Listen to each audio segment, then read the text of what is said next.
बेळगावातील अशोकनगर येथे असलेल्या दीनदयाळ उपाध्याय मॅट्रिक नंतरच्या मुलींच्या वसतिगृहामध्ये मंगळवारी रात्री विद्यार्थिनींसाठी पिण्याच्या पाण्यासाठी आंदोलन छेडत वसतिगृहाच्या वॉर्डन विरुद्ध संताप व्यक्त केला.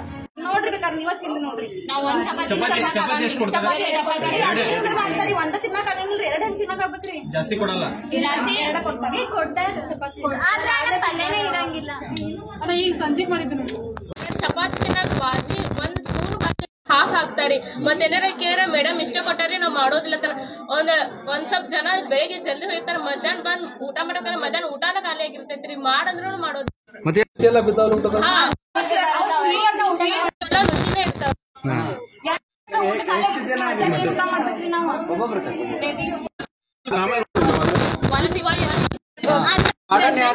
ಪ್ರೆಸೆಂಟ್ ಇರೋದ್ರಿ 86 ಅಲ್ಲಿ ಇರ್ತೀವ್ರಿ ಬಟ್ ಸ್ಟ್ರೆಂತ್ 150 ಐತ್ರಿ.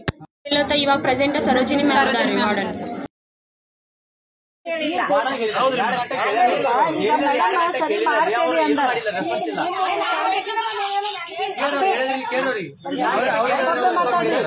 ಮೇಡಮ್ ಈಗ ವಿದ್ಯಾರ್ಥಿನಿಯರಿಗೆ ರೆಸ್ಪಾನ್ಸ್ ಮಾಡಿಲ್ಲ ಅಂದ್ರ ಅವ್ರು ಹೇಳ್ತಾರ ಮುಂಜಾನೆ ಡ್ಯೂಟಿ ಮಾಡ್ತೀವಿ ಮಧ್ಯಾಹ್ನ ಮಾಡ್ತೀವಿ ಸಂಜೆಗೆ ಮಾಡ್ತೀವಿ ಅಂತಾರ.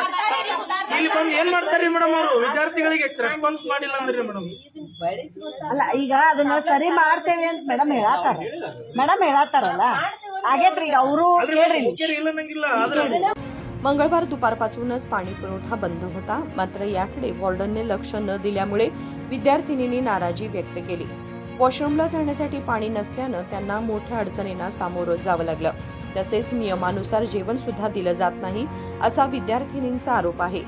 पोटभर जेवण मिळत नाही, मूलभूत सुविधा द्या अशी मागणी करत त्यांनी आंदोलन छेडलं.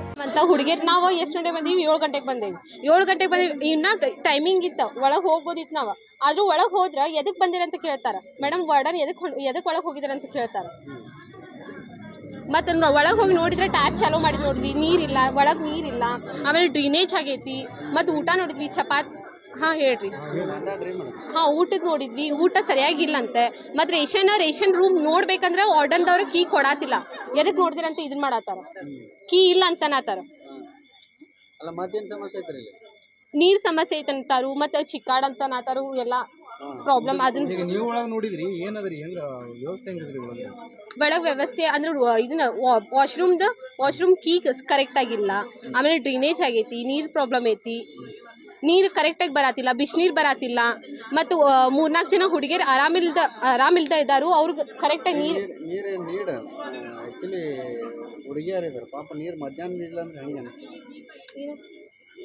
ನೀರಿಲ್ಲ ಅಂತವ್ರೆ. ಮತ್ತು ಇನ್ನ ಜಳಕ ಇಲ್ಲ, ಸ್ನಾನ ಸಿಕ್ಕಟ್ ಮಾಡಿಲ್ಲ ಅವರು.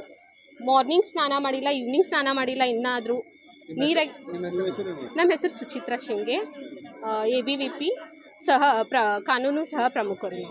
विनोद कोलकार, KMM मराठी, बेळगाव.